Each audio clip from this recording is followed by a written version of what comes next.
अस्सलाम वालेकुम। जैसे कि हम उठ गए, तहज्जुद की नमाज़ पढ़ी और फिर चले गए रसोई में अफसाना पहले से ही सहरी बना रही थी। अफसाना ने नमाज तहज्जुद की पहले ही पढ़ ली और ये हम दोनों सास बहू सहरी तैयार कर रहे हैं। ये देखिए पराठा बना दिया और जो बची हुई दाल चावल वो भी गरम कर दिए हैं। इसी तरह ये एक अंडा रखा था उबला हुआ, ये भी गर्म कर दिया। ये लग गई हमारी प्लेटें और हम चले सहरी करने।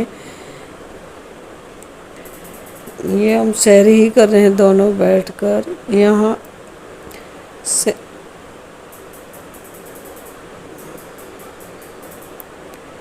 सहरी करने के बाद मैं चली गई फजर की नमाज़ पढ़ने और फजर की नमाज़ पढ़ने के बाद फिर से मैं बाहर जी उधर आई तो अफसाना उधर कलाम पाक पढ़ रही थी। उसके बाद हम सो गए थे, फिर उठे 10 बजे के करीब। उसके बाद देखा कि कल के कपड़े धुले रखे हैं तो उन कपड़ों को तय किया बाहर बैठ के दोनों सास बहू ने। और इसी तरह हम लोग मिलजुल कर काम कर लेते हैं। ये कपड़े हो गए हमारे तय, देखो कितने कपड़े ढेर सारे।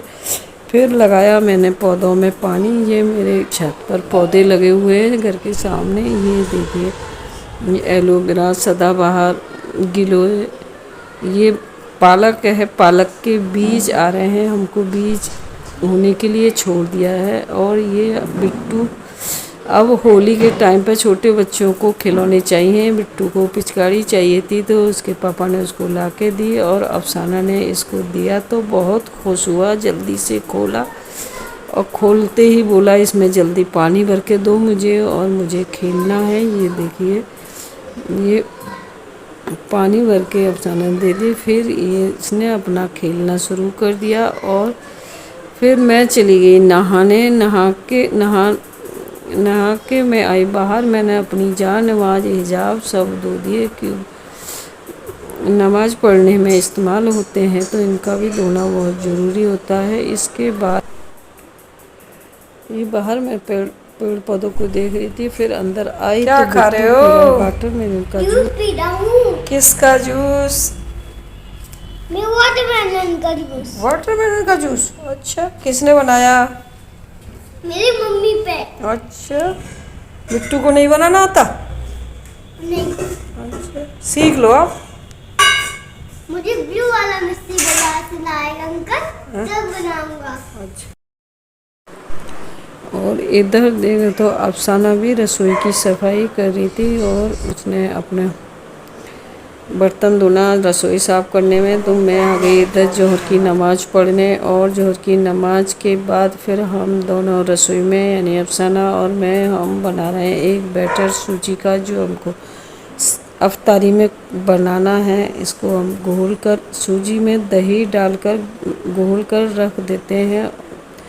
अफ्तारी का टाइम होगा तब उसमें पानी और नमक ऐड करेंगे। ये फिर से हम अफ्तारी के टाइम पे आ गए रसोई में और इसमें पानी 2 घंटे कम से कम इसको रख दिया फूलने के लिए। उसमें पानी और नमक ऐड किया और ये इनको बनाना शुरू कर दिया। ये सूजी का बैटर तवे पे डाला और उस पर आलू का भरते की टिक्की लगाई और पनीर के कुछ टुकड़े डाले। फिर से हमने सूजी का बैटर लगाया।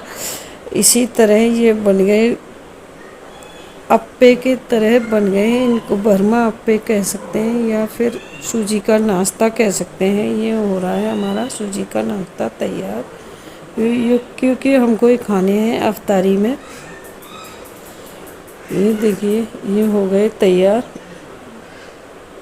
और इसमें चीज़ भी लगा दी तो और ही मज़ेदार बन गए हैं जी। नारियल की चटनी भी हमने बना ली। अब अफ्तारी का टाइम हो गया तो अफ्तारियों को हमने भी अच्छे से सजा लिया और दुआ करी दोनों ने सास बहू ने मिल के अपने लिए और सब उम्मतियों के लिए और सब रिश्ते जो हमसे जुड़े सभी लोगों के लिए। और दुनिया में हर घर में खुशी हो, हर इंसान का रोज़ा कबूल हो। ये अल्लाह सबके घरों में खुशी चैन अमन देना। उसके बाद ये बिट्टू ने कहा मैं भी करूँगा अम्मा, मुझे भी करवाओ। तो अफसाना ने फिर से बिट्टू को भी दुआ कराई और रिकॉर्डिंग की। ये देखिए किस तरह। फिर मैं आ गई मगरिब की नमाज़ पढ़ने। कैसा लगा हमारा blog? Like and subscribe, share और कमेंट ज़रूर कीजिए कैसा लगा हमारा ब्लॉग।